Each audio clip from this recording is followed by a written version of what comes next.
এত বেলায় দাঁত মাজা হচ্ছে। আমার বাড়িতে লক্ষ্মীশ্রী বলে আর কিচ্ছু থাকবে না। এত বেলা অবধি এত বড় মেয়ে পড়ে পড়ে ঘুমোচ্ছে। সত্যি শ্বশুর বাড়িতে গেলে যে কি করবে কে জানে।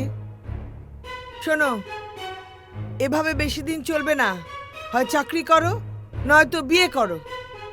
কতগুলো আজে বাজে ছেলের সঙ্গে সারাদিন ঘুরে ঘুরে ঘুরে ঘুরে গান করে বেড়াচ্ছে। ও মা, সকাল সকাল কি বাবার লিখছ? হ্যাঁ, দেখেছো দেখেছো কি মুখের ভাষা। আর হবে নাই বা কেন? কতগুলো রকবাজ নেশাখোর ছেলের সাথে মেলামেশা করলে তো এমনই হবে। ও মা, স্টপ ইট। কিসের স্টপ ইট? হ্যাঁ, কিসের স্টপ ইট?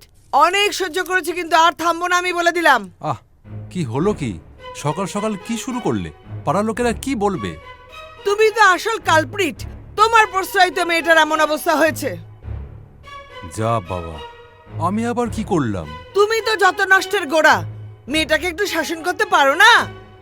উফ, এতক্ষণ আমার পেছনে পড়ে শান্তি হয়নি, তাই তোমার পেছনে পড়েছে। দেখেছো দেখেছো মুখের ভাষা দেখেছো? না মামনি, মাকে পেছন বলতে নেই। ঠিক আছে, বকে দিয়েছি। বকে দিয়েছি? কি বকারে ধরন! যেদিন বড় কোনো গন্ডগোল করে ফেলবে না, সেদিন আফসোসের কোনো সীমা থাকবে না। যত সব আজে বাজে বন্ধু বান্ধব।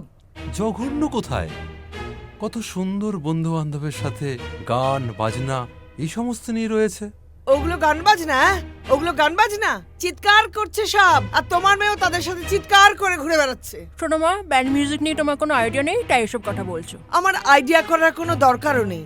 ভদ্র ঘরের মেয়ে কোথায় রবীন্দ্রসঙ্গীত করবে তা নয়, যত সব অপসংস্কৃতি।